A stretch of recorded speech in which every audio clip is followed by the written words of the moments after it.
Hi అండి అందరికీ. ఇదొచ్చేసి మేము ట్రిప్‌కి వెళ్ళినప్పుడు తీసిన వీడియో. ఇదొచ్చేసి ఉమామహేశ్వరం అండి. ఉమామహేశ్వరంలో ఇంతకుముందు వెహికల్స్ పై వరకు వెళ్ళేవంట. కానీ ఇక్కడైతే గేట్ క్లోజ్ చేసేసారిప్పుడు. గేట్ క్లోజ్ చేసేసి వెహికల్స్ అన్నీ ఇక్కడే పార్కింగ్‌కి ఏర్పాటు చేశారు. ఇంకిక్కడి నుంచి వాళ్ళైతే బస్ ప్రొవైడ్ చేశారండి. ఈచ్ వన్ వచ్చేసి రూ. 50 టికెట్ కూడా పెట్టారు.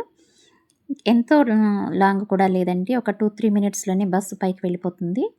కానీ బస్సులో పెట్టడం కోసం అని చెప్పేసి వెహికల్స్‌ని ఆపేశారు. ఇంకిక్కడొచ్చేసి బస్ దిగాలి. 2, 3 మినిట్సే అండి జర్నీ. ఇక్కడి నుంచి లోపలికి వెళ్తుంటే అసలు ఆ వెదరు, ఆ లొకేషన్ ఉందండి. అసలు అక్కడి నుంచి ఇంకా రిటర్న్ రావాలని కూడా అనిపించదు. అంత బావుంది. నాకైతే ఇదొక భూలోక స్వర్గంలాగా అనిపిస్తుంది. అంత బావుందండి. చుట్టూతా కొండలు, పచ్చని వాతావరణం.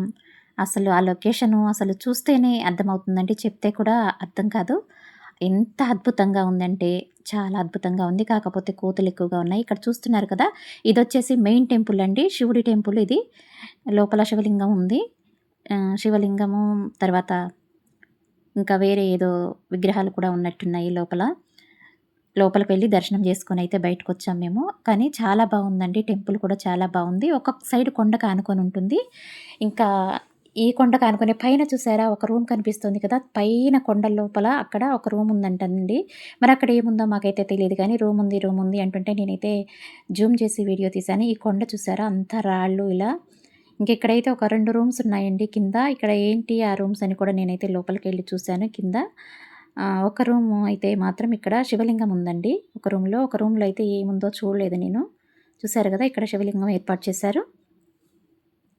ఇంకా ఈ కొండకు ఆనుకొని ఆ కొండ మీద నుంచి జలపాతంలాగా కిందకి ధారలాగా నీరైతే పడుతుందండి.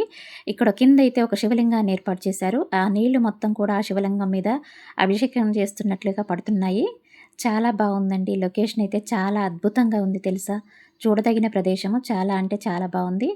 నేనైతే చాలా ఎంజాయ్ చేశాను. నాకైతే అక్కడి నుంచి రావాలని కూడా అనిపించలేదు. అక్కడే ఉండిపోతే బావుండునేమో, ఇక్కడ ఏదైనా సేవ చేసుకుంటూ ఇక్కడే పర్మనెంట్‌గా సెటిల్ అయితే బావుండేమో అన్నట్టుగా ఉంది. ఇక్కడ మా వారు చూసారా!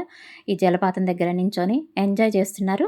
ఇక్కడి నుంచి ముందుకు వెళ్ళే కొద్దీ ఇంకా పైకి కూడా టెంపుల్స్ ఉన్నాయంటండి కొంచెం. కానీ ఇంకా అంత దాకా అయితే వెళ్ళలేదు. ఇక్కడ ఒక పాపనాశనం అని కూడా ఉంటుంది. అంతవరకైతే వెళ్ళాము మేము. ఇంకా ముందుకు వెళ్దామా అంటే కోతులు బాగా ఉన్నాయి. ఇంకా అక్కడి వరకు వెళ్ళలేదు. ఇక్కడ చూసారా సుబ్రహ్మణ్యేశ్వర స్వామి వారు అన్నీ ఉన్నాయి ఇక్కడ నవగ్రహాలు. నవగ్రహాలు లేవనుకుంటానండి. సుబ్రహ్మణ్యేశ్వర స్వామి ఉంది. తర్వాత ఈ లొకేషన్ చూస్తుంటే ఎంత అద్భుతంగా ఉందో కదా! అసలు ఫోటోస్‌కి, వాటికి, వీడియోస్‌కైతే చాలా అంటే చాలా బావుంటుందండి. ఫోటోస్ దిగాలనుకుంటే కూడా చాలా బావుంటుంది.